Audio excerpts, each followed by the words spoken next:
Our protagonist, in the midst of the crowd, stared at that monster without moving, until his hands began to glow and he was thrown by that strange energy until waking up in his bed. He had thought he was awakening his talent and wondered if the crazy hallucinations were due to the awakening process, because 100 years ago, countless spatial portals opened over the earth. From within them, dimensional fierce beasts invaded the planet, threatening humanity. However, dimensional energy also stimulated human talents, and thus humans awakened, ushering the world into the era of talents. At that moment, someone knocked on the door, asking if his brother had woken up, but he only looked at the stone, while a message appeared that he had a low-tier talent, meaning he was screwed for the rest of his life.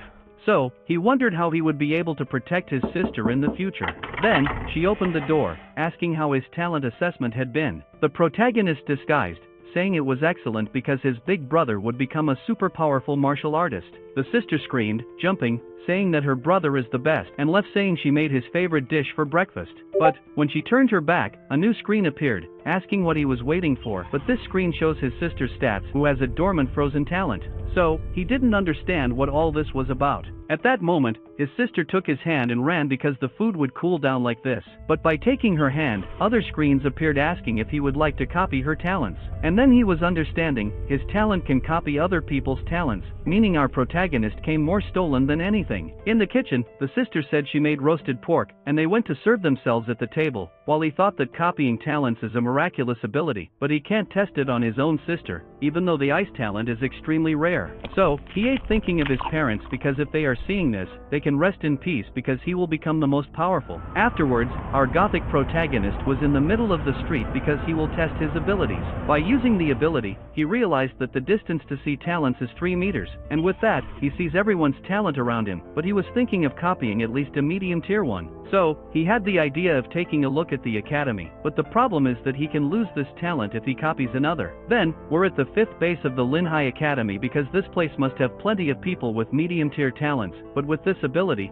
he will still be the strongest among them in the future. 10 days later, we are at Linhai Base 5. The teacher said that to become a warrior first, they need to become apprentices, and to be an apprentice, they need to master physical training, and all students will learn physical training with him. So, he told everyone to condense the cyclone in front of their chest. Bariga shouted that some people fainted, but it was to ignore the trash because they will only become warriors when they form a cyclone. Our talent thief thought he couldn't condense anything, and if this was because his talent was low. In the end, most of the students fell, and the teacher got angry, saying that's all for today and ordered these useless ones to work harder next time. Then, on the school walk, the talent thief asked who this Chengdong guy is. Bariga said he became a warrior after 15 days and now he is the director's disciple and receives personal training from him, showing that the guy is very strong. But our Bariga told him to look at the paper with Chengdong's autograph, and that's why he's feeling good because when he becomes as strong as the director, it will be worth a fortune for our born capitalist. At that moment, they saw several people forming a circle because the veteran Chengdong is here. Bariga ran up asking for another autograph. While our talent thief thought that this is very good, he looked at Chengdong's stats,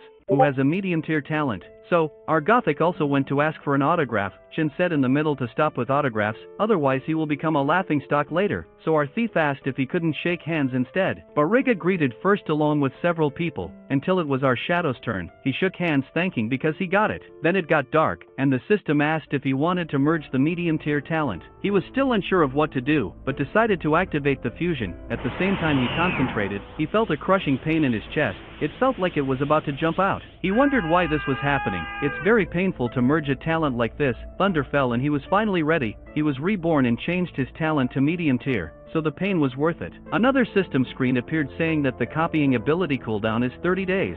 So soon he can copy another talent. Then he sat down to try to do the physical training that the teacher had taught today. At the same time a condensed energy ball appeared, because with a medium tier talent physical training is easy. The talent thief got up thinking he will become the best warrior. That's how a month passed and a wolf jumped through the sky while our protagonist thought that although he became an apprentice he still has a long way to go. At that moment, the father and daughter who were behind him ended up being attacked by a wolf. Our protagonist watched as the wolf sent the father to the grave and now was going to get his daughter. Our Tian looked astonished while everyone around was running away because a monster appeared, but for our protagonist, none of that mattered. he was fascinated by the monster. Just as he jumped to grab the girl, Tian passed by, saving her, thinking of going fast, but at that moment, a man descended from above with his sword, making a deep cut in the ground as the monster dodged. The beast was angry, wanting to come forward, but the man was also excited for this battle because this is Captain Gale Wolf. He turned, saying that Tian should leave the wolf Lua with him and protect the girl. After agreeing, the man went up,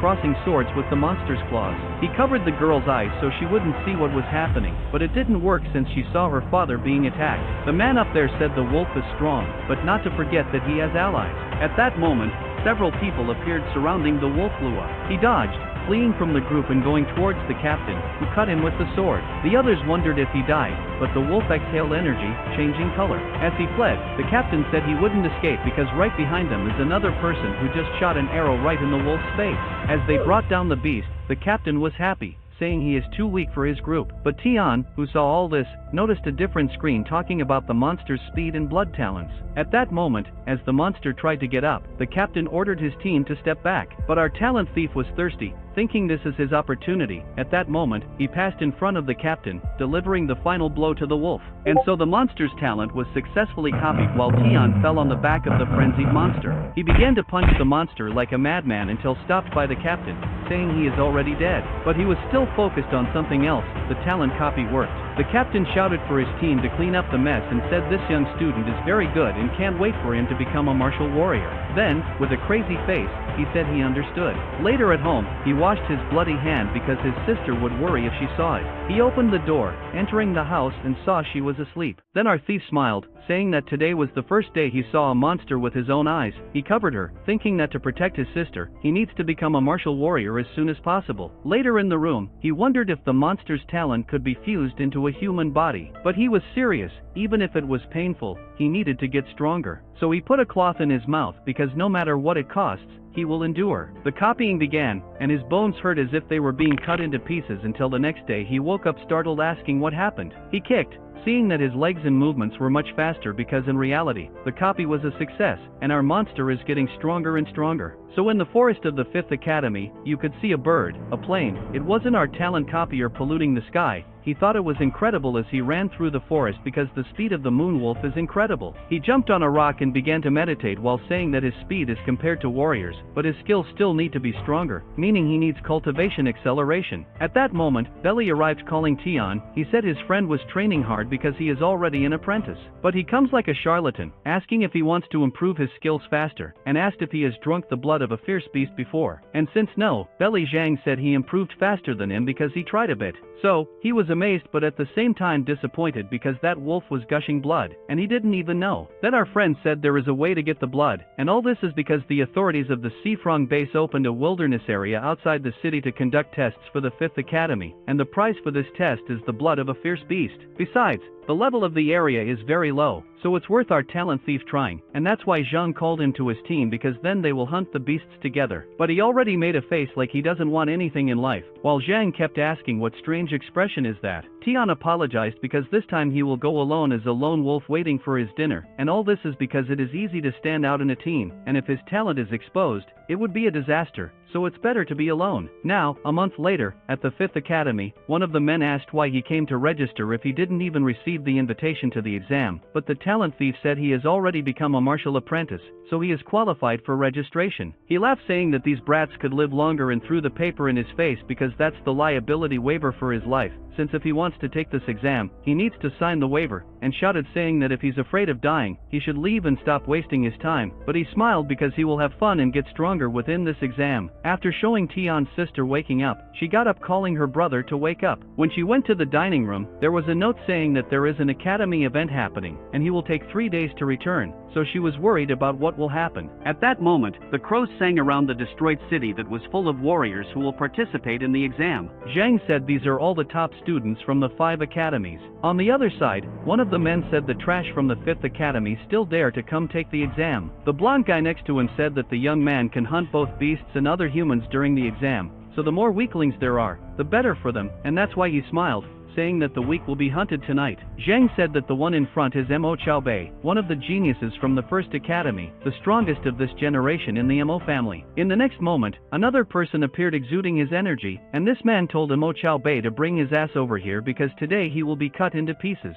He looked, smiling, and asked if this guy wants to lose again. While the two stared at each other, Tian asked who he is. In fact, this is Li Yunqing, a sword genius from the Second Academy, a person who has been defeated by Xiaobei in the past. But the instructor was telling everyone to stop fooling around because they are all brats. Then, Tian shouted saying he bets 50 on Li Yunqing, while he himself thought that having someone cheering for him is very embarrassing. At that moment, the megaphone said that fights are not allowed outside the wilderness area and whoever disobeys will be disqualified. So, Yunqing put away his sword saying he will get him later and about the other. He seems excited for this fight. Yunqing approached Tian saying that he had the courage to cheer for him and asked for his name. He introduced himself as Tian from the Fifth Academy. He said it was a cool name while the signal was activated and all the students ran out to the zone. Zhang ran saying he will meet his team. Yunqing said the First Academy will go first, then the second, and the last to leave will be Tian's. Then he left wishing good luck to both. But when it was our talent thief's turn, he ran out like the flash through the forest because this must be a hidden place.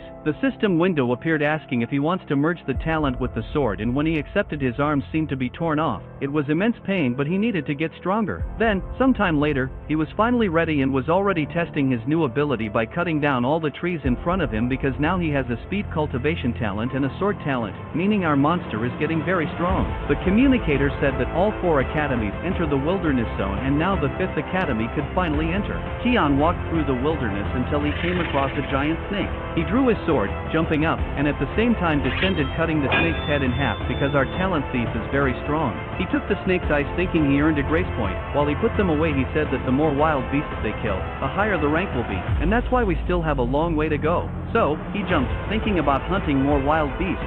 Up there, he saw our friend Zheng telling the wolves not to get close because he was surrounded and afraid of dying. At that moment, he ran and the wolf jumped on her, so our talent thief grabbed his bow, hitting an arrow in the monster's belly to save our onion head Zhang. Tian landed on the ground while Zhang told him to run away. These wolves are strong, but his sword was shining as he went up against the monsters. They jumped on him, but with the power of his talents, he cut all the wolves in the air, leaving our friend Zhang impressed with all that power. Afterward, while messing with the wolves, he even asked Zhang if he minded him taking everything, but he was on the ground giving up because this test is too dangerous and his companions are injured, so at least he should come back alive and help the others. As Tian was leaving, Zhang called him, saying that there is a false fierce beast inside the forest, so he should be careful. He even heard that the guys from the First Academy were fighting against a striped snake over 10 meters long at the level of a false fierce beast that is in the middle of the strength table of the beasts. But when Tian heard that it was worth 500 points, he got interested, asking in which direction this monster is.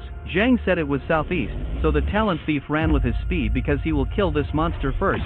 So, he ran through the buildings until he found several bodies on the ground with the uniform of the First Academy students. Right in front was an explosion. He got closer to look and several students were fighting against this false fierce beast. That genius from the First Academy was there wanting the 500 points from the exam, so he and his men were fighting against it. In the final moment, Xiaobei jumped on the monster and confidently pierced it with his strength. He was thrown away, but the monster was defeated, so he smiled with his 500 points. The talent thief was there watching everything, the other members congratulating him for this great achievement. But at that moment the monster rose even stronger with a thirst for blood because this was not a false beast but a real one of the most powerful types, meaning now it's worth 1,000 points. Xiaobei ordered his men to go up because otherwise, all their effort will have been in vain. But at the same time, our talent thief was excited because this beast will be his, so he crouched activating his power to the maximum and jumped like a flash through the buildings following the trail the beast left behind, and since the others are not around here yet, this will be only his. Getting closer, the viper's stench was all over the place. So, he walked until he reached the great beast, but something strange was happening. It was drinking some liquid that looked like water. But the talent thief didn't care and went in search of his 1,000 points. He accelerated going towards the monster, which when it realized attacked with its claws. He stopped in the air, grabbed his bow, and shot at the beast hitting its 2 eyes. Tian descended grabbing his sword and jumped trying to pierce the beast until he hit deep. Then he ran down because the beast also fell. So he thought that monsters are strong, but he would never have been able to defeat one of these if those idiots from the first academy hadn't weakened it. Then, he went to see what the strange liquid was and filled his pot to investigate later. He headed towards the fallen beast, taking its eyes because they will serve as proof that he killed it, and also collected the monster's heart blood, which is extremely valuable. But before leaving, he covered the spot where the liquid spilled because now it's finally time to go. When the students from the first academy found the beast, they went crazy. The eyes and heart were already taken, so the blonde asked the young master what they should do. But Xiao Bei was furious, saying he will destroy whoever stole his prey. While Artian observed everyone from above, the people below said the person who stole the monster hid. Angry, Xiao Bei ordered everyone to investigate to find out who it was because he won't leave this exam alive, so our talent thief will have to hide in the next few days. Then, he activated his speed and flew through the buildings, thinking that eventually, they will find out when he hands over what he collected from the monster. So during this time, he needs to work on his cultivation to improve his strength. He found a good rubble to hide in. Inside it he took out the vial with the monster's blood, and drank it thinking it tastes terrible, but that's a small price to pay to get stronger and protect his sister. So he drank the rest of the bottle while his sister sneezed, asking where her brother should be. But now, my friends, he's turning into a monster. His cultivation speed has increased by 3 times, and that's how he understood how those brats can get strong so fast, and so he began to cultivate for the remaining 2 days of the exam. And when 3 days had passed, the survivors were counting their points. The swordsman Yunqing asked the woman to examine his bag, which totaled 195 points. People thought he was very good to get that, while Xiao Bei arrived saying that's too little, and with those minimal points he is no match to battle against him. Xiao Bei threw the backpack to the woman to calculate because it totaled 427 points, the highest so far, so it was certain that he would take first place, but he himself knows that first place is above 1,000 points. The instructor appeared asking if all the living students had appeared, but she said that anyone who didn't appear is already dead. He smiled saying that Xiao Bei came in first, but at that moment there was someone coming from afar. Everyone was surprised because when he showed his backpack, the woman was shocked while he, darkly, asked what his total points were, and in the end, it was 1163, so he got first place in this year's practical test. The woman handed out the rewards, 3 monster blood claws and another 100,000 yuan. Zhang said he did a good job, while Xiao Bei said the thief finally showed up, and he ordered his assistant to investigate everything about this guy. Zhang asked why the instructor didn't seem happy, but in reality, it's because he angered a powerful family. Afterwards, they took a photo of the 3 winners because the practical test had come to an end. Xiao Bei said he should have the courage to steal his monster, but the thief turned and said the same to him. The swordsman said Tian did the same thing he always does, which made him angry, asking if Tian thinks he's stronger than him. But then he turned insane, asking if Tian didn't want to try his luck in a fight, and all because when you're targeted by someone like him, there's no way to escape. The only way out is to become so strong that he won't dare to challenge you. After 3 days, he arrived home getting a hug from his sister who missed him. She asked why he took so long, but he just said he brought her some little gifts. She looked at everything and went straight to the money, saying it's a lot. It's even enough for Tian to get married if he wants. But actually, that's for her to use for enrollment and living costs. She then asked about the vial. He also didn't know. It was that liquid dripping from the ceiling. So he brought this treasure picture book. Taking a look, he thought it's earth core elixir, an essence formed from stones after absorbing primordial chi for thousands of years, and it can enhance talents, meaning that Beast before used this to become a powerful monster. The sister said it could help him get strong, but now Tian doesn't need it, and instead of him drinking, she will drink to get strong, which left her astonished at this idea. Then she asked if it wouldn't be a waste, but Tian thought her talent is second class, but if she drinks it, it will improve. We just don't know how much. She tried to say he should sell it, that would bring more money, but he said when the buyer asks about the earth stones he could only say there are none left. The problem is the guy won't believe, which would make him go after Tian, so if she doesn't drink it would be an even bigger pity. So he held her and made her drink all the essence. She said it tasted cool while various particles rose, but looking at the status nothing happened to her. After that, she went to sleep, but after an hour Tian noticed a huge wave of talent coming from his sister, and that's because she awakened her cultivation talent to the medium tier, and combining it with the ice talent she will become a high-level warrior in the future. Now, he took the blood of the beasts and looked sinister because Xiao Bei could come after him. In his room, he took the first vial of beast blood and already ate something along with it to improve the bad taste of it. When he started cultivating, it seemed like he improved over 8 times, and going on like this,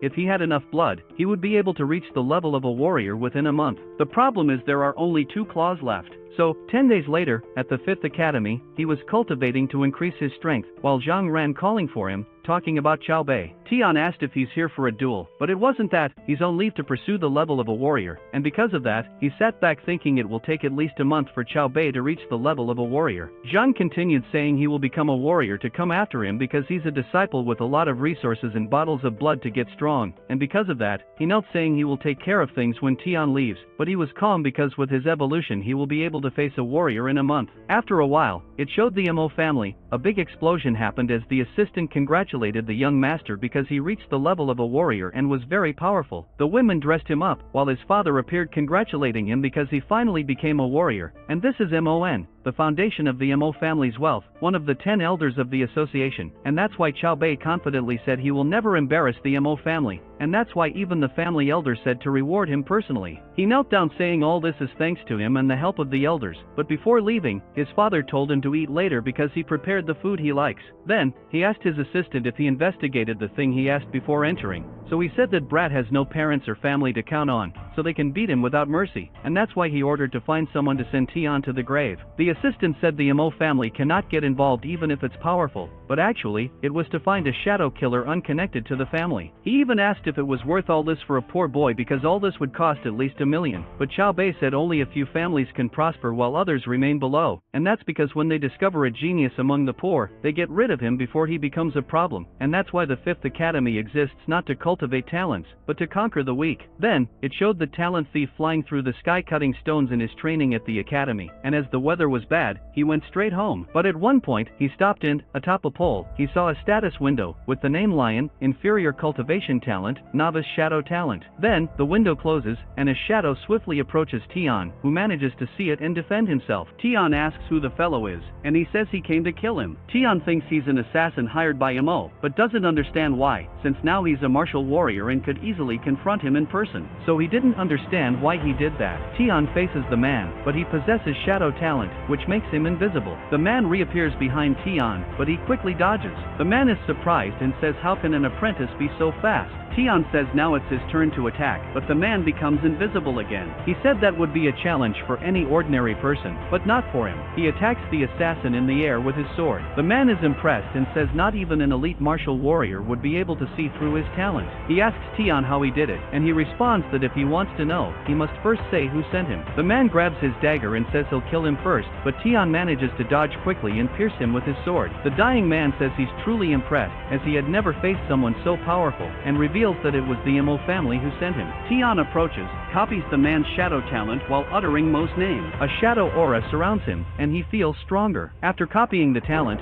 we see Tian burying the man amidst an electrical storm, saying that a human shouldn't fall like a leaf, be it by wind or rain. He swears to live as a human while he's alive, be it like the wind and rain, and not just a simple fallen leaf. After that, Tian takes a bath, changes clothes, and sits in the room while observing Li Chun's things. He observes a sword that seems to be from the Yen dynasty and some cards with a balance of 3.5 million, laughing at Qiao Bei, the money he used to try to kill him. Now Tian will use it for his own expenses, keeping it in his wallet. He goes to his room at night while there's an electrical storm outside, but at this moment he realizes that his sister hasn't come home yet. Tian immediately leaves the house because Qiao Bei knows everything about him, so it's possible he also wants to kill his sister. He manages to reach the school where his sister studies, but he thinks that in this normal school no one would be able to kill someone with talent. Suddenly, someone tells Tian not to move. He prepares for combat, but it's his sister who finds him. Tian complained about the delay, but his sister says she was on duty today, having to clean the room. She asks why he didn't bring an umbrella and isn't wearing shoes.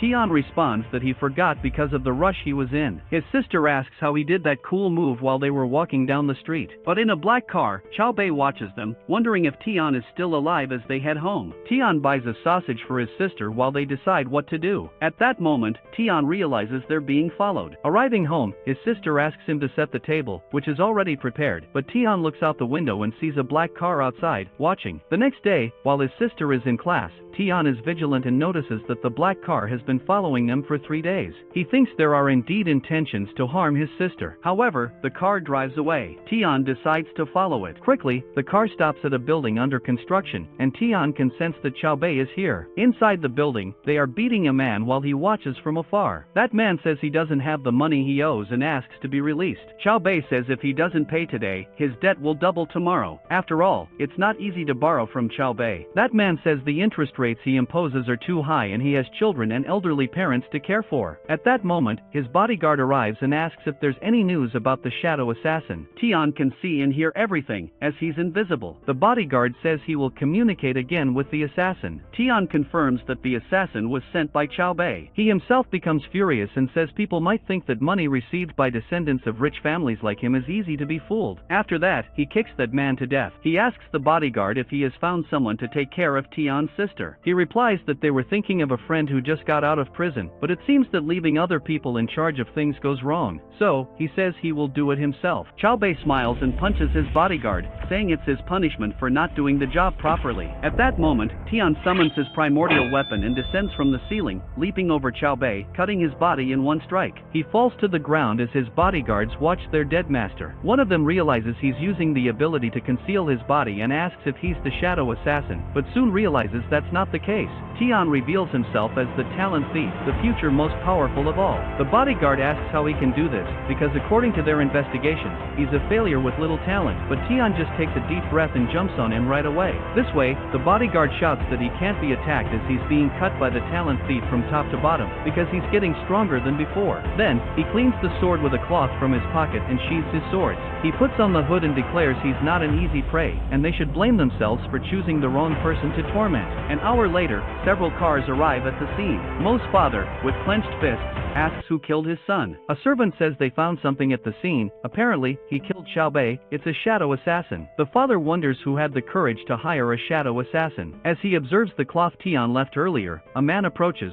speaking to Mo's father, a great martial warrior of the Mo family. Mo's father refers to him as the Great Elder and says his son was murdered. The Great Elder realizes he could rise. Recently, his son had risen in rank and he had faith that he would become a great martial warrior, perhaps capable of leading the family to the top. The Great Elder says he was the only hope for the younger generation of the Mo family, and if a second great martial warrior emerged, his position and influence would increase dramatically. Mo's father, amidst tears, says his son's death cannot be in vain and asks the Great Elder to avenge his death, handing him the blood-stained cloth. The Great Elder acknowledges it's a shadow assassin and considers that other families might hold resentments against him. They step outside and expose the message. In it, a symbol is visible. The Great Elder can only say Iron Tooth. Returning to Tian, his friend comments that Iron Tooth is a much larger base than Linhai. The family's Great Elder suspects that families at the Linhai base are secretly allied with the Iron Tooth base. Apparently, they're planning to kill the elites of the younger generation and then swallow the Linhai base. His friend mentions hearing rumors that they were the ones who sent Xiao Bei to the coffin. Tian is glad as apparently no one suspects him. His friend mentions the Mo family. The talent thief wonders if the Great Elder stumbled upon that Iron Tooth base symbol by chance because in reality, their plans are to provoke a war between the two bases.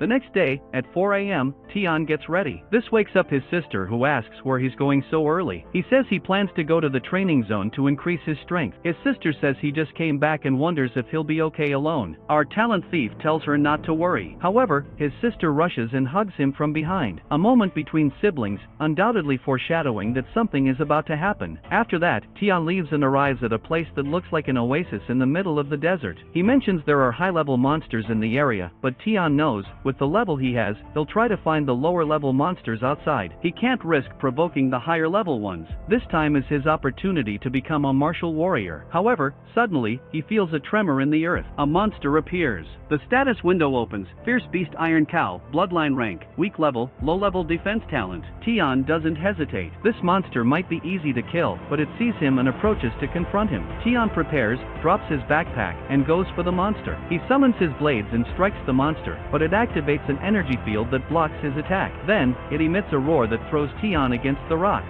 He realizes he's encountered a good talent and it's time to obtain it. After several attacks, our talent thief finally finds the monster's weak point, which is its tail. He attacks with all his might and finally manages to annihilate it. After that, we see Tian extracting the monster's blood and gathering several bottles. Tian comments that no matter how strong the talent is, it's useless when you're dead. He then decides to take the monster's eyes and testicles, but most importantly, its horns. He cuts them off and sets off to find a quieter place to continue cultivating. Later, we see he's in a large cave, placing the items on the ground, the monster's blood and peanuts. Tian comments that he'll trust these items to help him on his way to the martial warrior realm. He then starts drinking blood and eating peanuts. 20 days later, we see how Tian's hair has grown, and a powerful force is perceived in his eyes, releasing an energy sphere that is noticed by two girls. One of them comments that she never imagined someone would be breaking ground in the martial warrior realm in such a barren place. Tian appears stronger, stating that he has now entered the realm of martial warriors. He says that now that 20 days have passed, the cooling off period must have ended. So, he grabs his things and says he will copy the monster's defense talent. Arriving there, he tries to copy it, but the status window indicates that the target is incomplete and cannot be copied. Then he complains because if he had known this, he wouldn't have sliced the monster. One of the girls asks if the guy is the one who managed to kill that monster, since before that Tian was just a martial apprentice. After that, the talent thief prepares to take a bath because in 20 days one starts to stink a lot. The girls watch him and say they'd better leave because he's probably going to undress. While Tian jumps into the water, we see the market of the Linhai base, located near the martial pavilion. Tian enters to see the place and, just then, he comes across those girls. They lock eyes and for a second Tian thinks it's Yeyu, but then he sees her better and says it's impossible for his sister to be in that place. He proceeds to observe the talents of that girl. We find out that her name is Yuling, with intermediate cultivation talent, medium-level sword talent, and beginner-level speed talent, meaning this girl is another genius. After that, the blonde-haired girl asks Tian why someone who looks like a beggar called her his sister, but Tian doesn't really understand. He wonders if it's because of the bad smell because that's what she says. Then, Yuling tells her not to talk nonsense, then she approaches apologizing, saying she's sorry. But Tian watches Yuling as if something is catching his attention. Xiao holds his hand, saying that Yuling will be back soon and asks if he came to sell materials because as compensation they will pay double. Tian looked, thinking the items were great as expected from the biggest store in the martial market. At that moment, a lady invites him for tea. He thanks her while she reviews the items Tian has to sell and says they have a value of 200,000 yens. If he doubles the price, he could get 400,000 yens. Tian is surprised at how easy it was to earn a lot of money. Then, the woman hands him 4 cards, each worth 100,000, and she even says they want to reward him. So, if he wants to buy something, he could pay half the price. Smiling, he accepts and looks at the prices in the book, thinking they seem a bit expensive. However, he buys a forged body technique book, 3 bottles of blood, and Qing Yuan solution. In total, the woman says it's 700,000 yens. He pays and leaves but thinks it's not a coincidence that they are treating him well because first, they had mistaken him for a garbage sweeper and now they even offer him discounts. What do they want from him? However, as he is about to leave, she says wait a moment, making him alert and asking what happened, but actually, the martial pavilion supervisor wants to meet with him. Tian smiles, saying she can show him the way. They arrive at a room where Yuling is having tea. He tells Tian to come in and introduce himself, saying she is the supervisor of the Linhai base branch, Yuling, an elite martial artist. They shake hands to greet each other, and with this contact, the talent thief copies another talent, the intermediate cultivation talent. After introducing himself, Tian sits down as they serve him tea. Tian says that only exclusive people can be in that place, so why is someone like him here without any connection or nobility? Yuling says it's precisely because he's just an ordinary type with no connections to the great families or nobles. The other girl serves tea to Tian while Yu says she'll be direct about why she invited him. She wanted to invite our talent thief to join the martial pavilion. At that moment, Tian stares at Yu, who shows a similar expression to his sisters. He gets nervous because no one had ever asked him something like that before. However, he says he doesn't understand. The bases in the grand scale never lack individuals with talent. Why would someone want to ask him to join? Besides, he's just a novice martial artist. Yuling stands up and stretches her arms, explaining that a large base can become a grand-scale base not because they lack individuals with talent but because they always need more individuals with talent. Tian thinks she's right, praising the great intelligence he sees in Yuling, something his sister could never say. The blonde girl tells him not to miss this great opportunity because not even elite disciples can meet Milady's standards. Tian thinks about the consequences if he were to join and someone found out about his secret ability. Yuling leans on the table and asks why he continues to hesitate, and if it's not too much trouble, to tell her what the reason for his doubt is. Tian finds Yuling's gaze irresistible, making it really hard to say no, but he remains undecided. However, Tian mentions the rumors of an invasion of the Iron Fang base, when those great families became chaotic and fought among themselves over this matter. Tian says he leads a relatively peaceful life and doesn't want to be like them them or serve anyone. Yuling says that in Tian's eyes, she's just like those people. She tries to make a proposal by asking Tian to observe them for a while because she has plenty of patience to wait for an answer. They both lock eyes, and then we see him walking, having an existential monologue. He wonders what it means to be a martial artist or what a talent is when the martial artist acquires such ability. He questions if the martial artist will remember their duty and if they have a duty to protect the safety of citizens. Later, we see some children playing ball and asking one of the guards to pass the ball. He wonders why people, besides fearing the fierce beasts, have to suffer the pressure and intimidation of martial artists.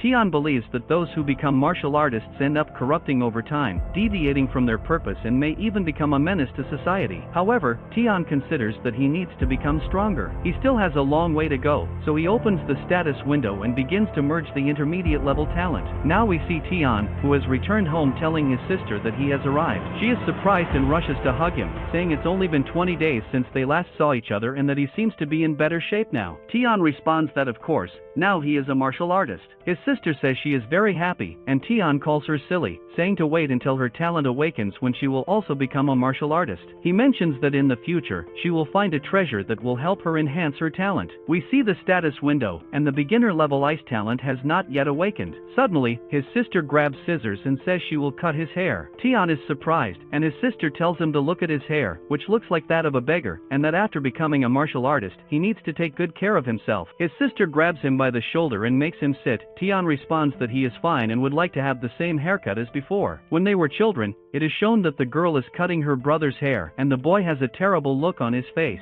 Apparently, it's her first time doing it, and after accidentally hurting Tian, she confesses to being afraid to continue. However, her brother says it doesn't have to be a professional cut, just enough to leave the hair short and then treat the wound. The sister laments the situation, wishing the boy had the talent of the immortal jellyfish.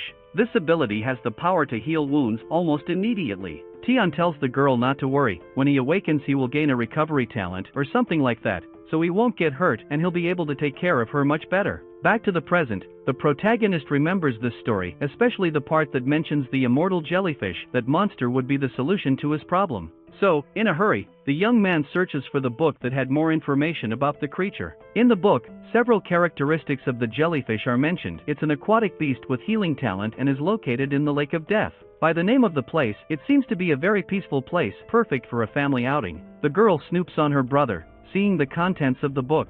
She warns that those stories are made up for foolish children, but the protagonist corrects her, saying that some of them are real. Sometime later, we see Tian with his hair cut and looking very cute. When you guys cut your hair, you look like that too, right guys?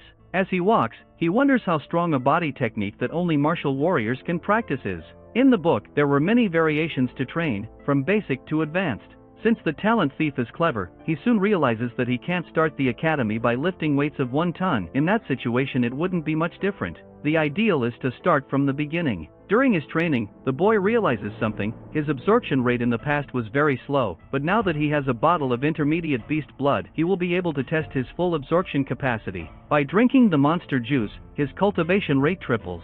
Surprised by the result, he says he will train a little more until the recharge time of his ability ends. When that happens, jellyfish will have their power stolen. There are 30 days left until it's possible to use the talent copy. With a smile on his face, Tian says he will definitely have the healing power of the jellyfish.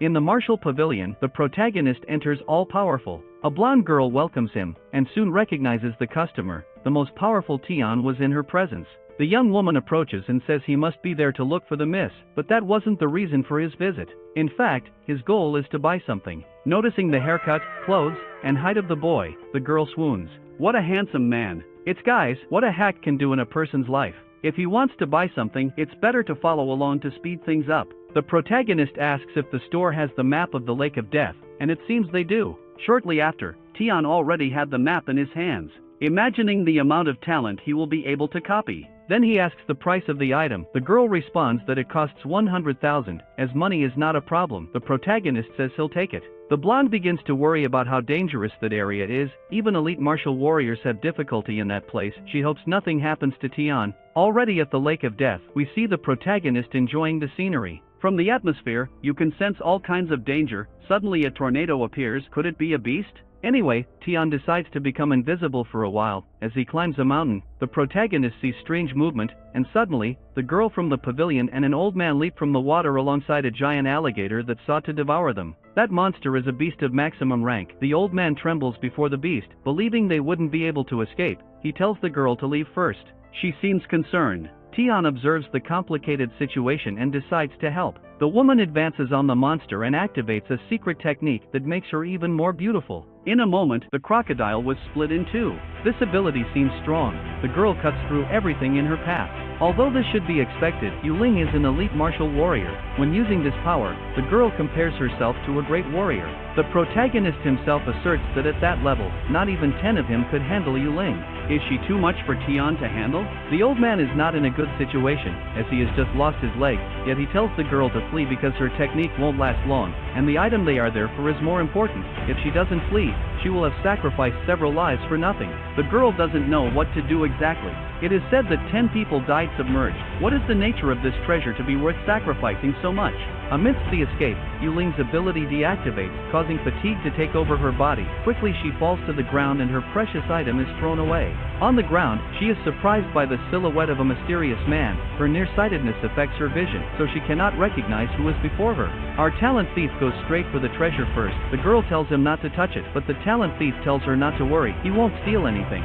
Several crocodiles are right behind them, looking for a snack. Realizing they would have to leave, the protagonist picks up Yuling, saying he'll look for a cave for them to stay safe.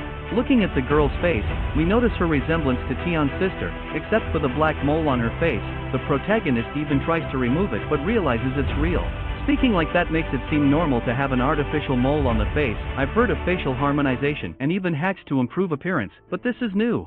Sometime later, we follow the protagonist keeping an eye on the girl. When will she decide to wake up? It was just when he wondered this that she woke up from her sleep. A little more in mouth-to-mouth breathing would have been necessary, out of pure necessity, guys. Yuling recognizes her savior, but just to confirm the situation she asks if it was he who saved her. The protagonist is very modest, he just happened to be passing through and decided to help. The girl says it takes a lot of courage to go to the Lake of Death alone, and to think about marrying a man like that. Did I say marrying? I meant recruiting, bringing to the martial pavilion. She takes out a giant crystal from some unknown place. The light emitted by the object is very strong, it even bothers the boy's eyes.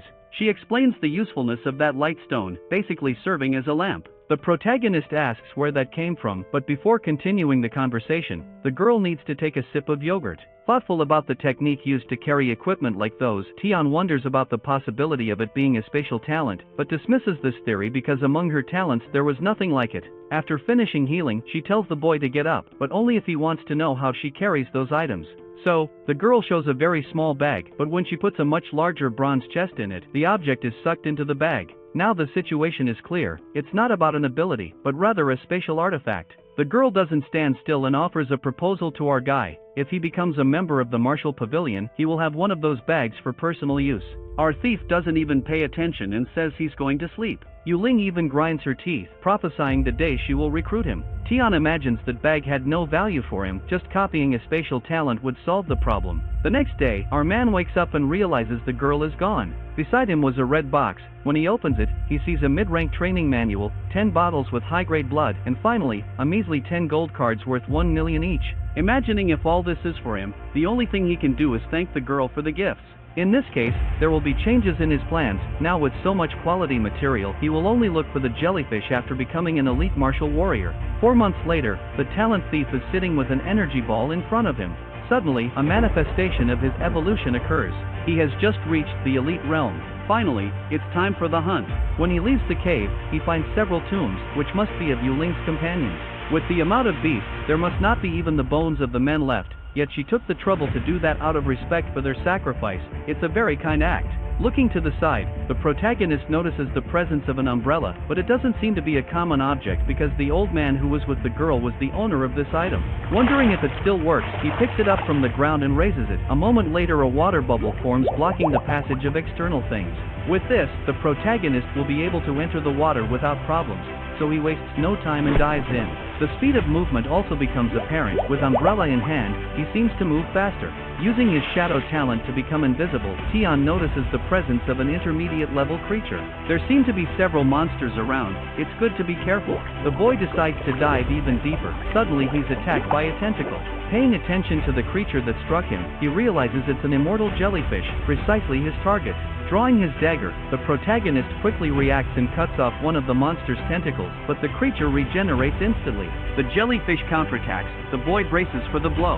This brief moment is enough to copy the talent. However, the damage received is considerable. The monster ends up breaking the umbrella by throwing some sort of acid, leaving him exposed to a whole swarm of jellyfish. Since he had already completed his objective, there was no need to stay any longer, so he decides to flee. Tian manages to reach the surface, but his enemies are persistent. Using his speed talent to the maximum, he manages to escape from that predicament. Relieved to be out of the area, Tian rests for a moment. Shortly after, the status window asks if the boy wishes to merge with the healing ability, and he promptly accepts. Yeah, this guy doesn't get any rest. As usual, upon absorbing a talent, he feels unimaginable pain, but since he has copied several talents already, his body is starting to get used to it. The absorption of power was even quick this time. Well, anyway, the protagonist wants to test his new power. Looking at his hand, he says the poison of the jellyfish is extremely deadly. A small amount can cause the death of an ordinary person. Upon activating the healing, Tian instantly neutralizes the poison. Immediately after, he starts punching the wall thousands of times. Saying that all his current powers are mostly for support, the boy is impressed that he doesn't even leave a trace of the wound. However, it won't be enough. If he wants to fight someone stronger, he'll have to copy attack talents.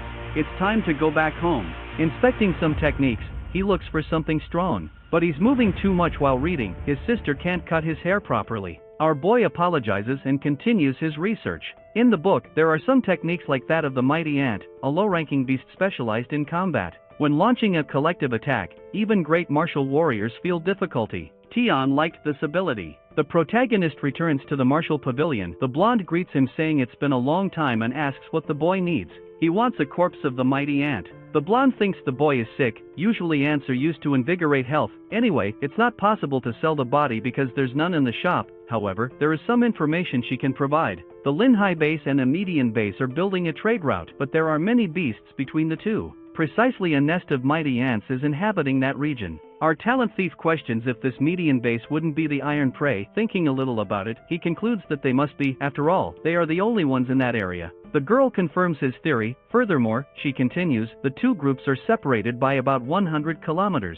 As a member of the Mo family was recently killed, they don't rule out any possibilities. Everyone is a suspect. We know who killed our dear friend Mosho, but it's better to keep quiet. Tian proposes that perhaps the Mo family suspected a possible invasion by the Iron Prey. The girl says she heard about this suspicion. They even investigated to find out the truth behind everything. But in the end, the Iron Prey itself helped to clarify the situation, including this trade route was only possible because the Mo family helped. Tian becomes suspicious of the Mo family's objective. They must be planning something. Continuing, the girl pulls out a kind of card. Tian asks what it is. She explains that it's a symbol for participating in events. Initially it was meant for her miss, but since their base is much superior, there's no need to work with a mediocre group. Very humble. I like this blonde. The plan of the two bases to deal with the monsters is to send some martial warriors to clear the beasts on the way of the route. If he participates in this operation, it's possible to get his hands on an ant body. The protagonist thinks that the Lin family is the absolute government of the Linhai base. Even though it's the Mo family, they can't obtain so much influence there. So Tian says it's time to have some fun. In the midst of what appears to be a square, there are several warriors gathered, all together to apply for the monster extermination group. With this amount of people, it's better to proceed with caution. Stepping onto the stage, a man welcomes everyone present for the beast removal. That's Lin Mingyi, the current head of the Lin family, and he's at the elite martial warrior level. It's not small. Then the face of an ugly old man appears, along with the face of a bald one. That was the reunion between the Mo family and the Lin family. Finally, we have a satisfying smirk from the protagonist. His face looks like those kids before they get into trouble. Mingyi starts giving a motivational speech. Everyone knows that the Lin base is not the biggest of all, resources are also limited, and that's why it's difficult to meet everyone's cultivation needs. So, collaborating with a medium-sized base will bring benefits to them. After all, dealing with monsters is dangerous work. However, he asserts that the reward attributed to the extermination group will be much more generous than any other hunt they have done before. After these beautiful words, everyone in the room starts shouting for the glory of the Lin family. Tian notices a man among the crowd, Captain Wolf, if he was almost by his side. The boy wonders if the captain still remembers him. The leader continues with his speech, saying he can guarantee anything they acquired during the operation will be completely theirs. The rewards aren't over yet. Everyone in the martial warrior realm will receive 20 bottles of medium-level blood and 2 million coins, and those who are elite martial warriors will receive 3 bottles of high-ranking blood and 10 million coins. Now everyone can register. People seem excited about it. A line forms in front of a rock. You have to place your hand on that stone to have your strength evaluated. For example, the first one to place his hand is a medium-ranking apprentice, and so on. The classification of each one follows. In the middle of the line, we have the protagonist. He says Yu Ling was right. There's no need to work for powerful families, especially the Mo family. If they find out that Tian is an elite warrior, it will cause several unnecessary problems. That tool is based on power detection. Consequently, if you exert less force, a lower class should appear. When the boy's turn comes, he tries hard to control himself. The stone identifies him as an advanced martial warrior. That's all the boy wanted. The bald guy from the Mo family seems intrigued. And not just him, everyone wonders how someone so young reached such a high class. Maybe he was a genius from a powerful family. Tian says he only showed a little of his strength, yet he attracted so much attention, so he should have tried harder to demonstrate even less power. Captain Wolf says that true geniuses are always discovered young. Look at how old he is, and remains at the advanced warrior rank. The rest of the group are still average ranking warriors. One member suggests recruiting Tian, but the leader says it's not possible. He's an advanced martial warrior. Faced with several proposals, why choose a group like theirs? The member speaks again, saying that apparently, the boy is heading towards the team. The boy decides to show his face. It's been a long time since their last encounter. The captain is impressed. The boy who saved the little girl from the wolf was in front of him. And to think he could become an advanced martial warrior in just 1 year. The protagonist tries to be modest and says it's just luck, then asks if he could be allowed to join the group during the operation. The leader may be full of muscles, but fortunately, he also has a brain, and accepts immediately. From now on, Tian will be under the care of the muscular one. The group's archer comments that it's much easier with 2 advanced level people on the team. Our boy is part of the elite. Shortly after, they are already wandering through the mission area. The map indicates there are low-level monsters in that location, but to ensure everyone's safety, it's ideal to proceed with great care. Tian locates some enemies approaching the group at a high speed and notifies the captain. The order is for everyone to stay calm. Those are just snacks. The leader will take care of the front line while the protagonist protects the rear. The rest should assist when needed. Drawing his sword, Tian shows himself eager to battle. The fight begins, then the boy advances on the wolves with the muscular one. The first wolf is easily defeated, but the second one comes hungry. Look at the animal's wide open mouth. It takes a kick to the stomach, then it's finished off. It seems to have been a difficult task for our boy to defeat those enemies. I can't even imagine the effort. How long did that battle last? 20 seconds? The leader congratulates Tian for eliminating them all so easily, but it's a pity because even though he did his part, he still fell behind. After all, he killed 3 wolves. My goodness, it's truly an abysmal difference. The girl starts speaking, saying she loved seeing the protagonist in action. Every second she likes him more. Even the bald guy from the team recognizes the boy's capability. The captain shouldn't be so convinced. Poor man, he just wanted to show off a bit, but they had to embarrass him. Anyway, the wolves shouldn't have attacked them at that moment. It goes against their nature. Maybe they were fleeing from larger beasts. After all, that wasn't their territory. A group member starts to worry, but the bald guy tells them to relax. The group consists of intermediate and advanced warriors. There's no reason to be afraid. To give everyone more confidence, the muscular one shows his Lin family walkie-talkie. All captains receive one so they can call for help when in danger. For that reason, everyone can give their best without worrying. Then they decide to continue until they encounter a giant monster. The creature in front of them is called a flame-throwing lizard. Without any warning, the monster throws a fireball towards the whole team. Everyone dodges easily. Since the protagonist and the muscular one did all the work before, it was time for the others to contribute too. That monster has a low rank, but they should be careful with its flames. Sometime later, we see the monster taking a nap. The captain congratulates the team for their good performance.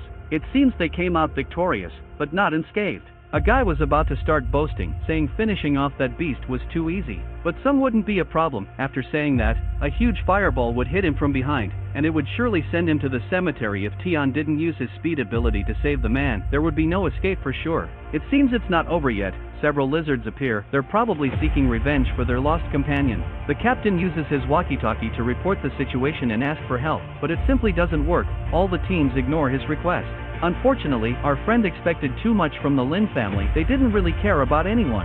This time, the muscular one thought he was doing the right thing by taking his team on that beast hunt. However, all families are the same, a bunch of rotten organizations with no compassion. The leader decides he will be left behind while he buys time for them to escape. But the bald guy says he won't run away. He'll only leave that place if everyone is together. The muscular one still prioritizes the lives of his subordinates, telling them to go away. Only one member obeys, the newbie, and even goes as far as to say that the others are too slow. He's gained a new enemy. If the bald guy survives, he'll go after him for a tea party. The only problem is to come out alive from such a bad condition. Gale Wolf says that the protagonist is very talented. It would be very sad if he died in that place, so it's better to leave. The captain asks Tian to take his comrades as well, if possible. Everyone agrees with the boy's escape. In the end, he was just a newcomer to the group, and there's no need to throw away a bright future. Tian agrees to the terms. He'll run, but towards the monsters. The first to notice that something was wrong was the leader, followed by the rest of the team. Is that the aura of an elite martial artist? An exciting twist, my friends. Now it's just about making lizard stew. Tian didn't want to show his true power, but at that point, it didn't even matter. If he ignored the situation, the entire Storm Wolf team would be eliminated. At first, the most logical thing for the captain was to use his combat ability to escape alone. It wouldn't be a very difficult task. However, it was the opposite. Being the strongest, he decided to stay so that his comrades could escape. So the boy concluded by saying that if he hid his true power only for his own benefit, he couldn't be considered human, and there would be no difference from the trash of the Mo family. As for having trouble for revealing his strength, well, it's not the time to think about it, but the boy believes that the muscular one won't cause any trouble. While thinking about all this, he destroys everything around him. People are impressed with the power of an elite martial artist, and the protagonist continues in the frenetic battle, destroying abandoned buildings to throw at the monsters, a true strategist. Amidst the smoke, the boy emerges in front of the beasts, and quickly uses his shadow strike that cuts the creatures down in a single blow. Looking at that, all the muscular one can think is that without a doubt, Tian is among the best of the Linhai base. Remember the coward? The newbie who fled at the first sign of danger? Well, he doesn't seem to have gotten very far. Surrounded by a bunch of wolves, the man pleads for help. The bald guy even warns the leader about the situation of his former comrade, but the muscular one says to just ignore it. After all, he decided to abandon them and flee alone. The protagonist decides to continue with the extermination, and asks the team if they want to follow him or stop there. He seems excited to continue. The others are surprised by the proposal, but the leader says that since they all entered together, they will leave the place together as well. In short, everyone will accompany the protagonist, and he seems happy with that. Sometime later, we see the archer treating the bald guy's wound, while Tian informs that he will separate from them to try something. The muscular one questions if the boy really wishes to continue. The protagonist says they can go back first because there's still a lot of talent to steal in that area. Apparently, the boy intends to handle things alone from that moment on, and the leader worries about it, but Tian advises not to be so concerned. So there's nothing to be done. If they decide to follow the boy, they'll end up hindering, so the group believes it's time to say goodbye. After all, with his strength, not even a 32-legged, 7-headed Tyrannosaurus Rex would be able to defeat him. Tian goes on solitary, like a one-man army, determined to get stronger to face powerful families when the time comes. And before getting into trouble, it would be great to test how strong his healing talent really is. Suddenly, we're in a somewhat chaotic and smelly scenario. According to the protagonist, wondering if they've already reached the beast's nest, he feels something coming from below and jumps. A giant hand attacks him several times. It seems to be a beetle, or maybe a rhinoceros, definitely a pony. Faced with such a monster, it's the perfect opportunity to test his healing power. The pony belches a fire missile at Tian. The attack causes a huge explosion. The impact is big enough for his comrades to notice the battle even from afar. As expected from the Lizard King, the protagonist is extremely happy with the opponent's satisfactory level. How about fighting to the fullest and fair? Let's see if the king burns Tian to a crisp, or if the boy will win by wearing out the pony before that happens. Using his speed ability, he heads towards the enemy's head, which reacts using its fire talent. An hour later, the battle continues, and the protagonist's companions even question the possibility of him still being alive. In a chaotic battle like that, it's expected that Tian would be dead. However, he seems very well and says that now he's in a condition to win this game. The healing talent is amazing, but unfortunately, it consumes a lot of physical energy. Since the Lizard King is an intermediate rank beast, it's possible to use its blood to recover energy. Knowing this, the protagonist wastes no time. Noticing the end of the battle, Gale Wolf's team wonders what the situation would be. The bald guy notices someone approaching. A moment later, it's revealed to be Tian. The man has returned and stronger than before. Upon arriving at the scene, the first thing to do was ask why the captain was still in the area. After all, the boy told them to go back first. The leader explains that, even though he was unable to help, everyone was worried about Tian. His clothes were completely burned, but fortunately, there were some spares with the girl from the team, so our boy could use them. The young man thanks them. The bald guy asks what they're going to do with so many beast bodies. The captain gives full credit to the protagonist and tells him to decide. Basically, Tian gives all the loot to the group, and since the whole team was still in an area full of beasts, it would be very dangerous to carry the bodies of small monsters, so the boy advises dealing with the Lizard King first. The captain doesn't quite understand and asks if the boy will help them carry the beast bodies back, but he says no and turns in the other direction. Gale Wolf asks where Tian is going, and calmly, the young man replies that he's going to the area of powerful ants. After hearing this, the leader almost freezes. After all, from what he heard, the most difficult part of this extermination job would be to eliminate the ant colony full of powerful ants, because even though they are low-level monsters, inside the anthill, they will be scattered everywhere. It would be difficult to fight alone and win even for a great warrior. A dangerous task like this requires a lot of care. Our boy runs to the place where the ant attack was being organized. There were the strongest groups of that hunt. Both the Mo family and the Lin family are present. But there's a mysterious old man on the scene, as it's unknown to which organization he belongs. That gentleman notices our boy, and immediately a group goes to capture Tian. The boy begins to feel uncomfortable with the situation he just got into. However, it was necessary to infiltrate the front forces. Facing the protagonist, the old man perceives his level in an instant and soon asks what his identity is and why he was spying on them from afar. The boy says he's a martial warrior from Lin Hai Base and heard that a big mission would take place there, so he decided to come help. He's released, but the old man asks which group of warriors the boy belongs to. No one recognizes him as a member, even though he's such a young elite warrior, except the head of the Lin family. The man says he knows the protagonist. They studied together in kindergarten and even took the same knitting class with his late grandma. May God rest her soul. Tian says he was admitted by the family head only because he's an elite warrior. That was expected. In terms of recognizing talent, the Lins are first. The man is thrilled with his new acquisition. Who would have thought, someone with such a high level without belonging to any group? It seems someone is watching our boy from afar. The people keeping an eye on Tian are old friends of his. Yuling gets furious. How dare the Lin family try to steal her fiancé? The blonde agrees. How dare they try to take their fiancé? Yu concludes by saying that the protagonist belongs to the martial pavilion. That's the famous possessive girlfriend type. Unfortunately, you'll have to follow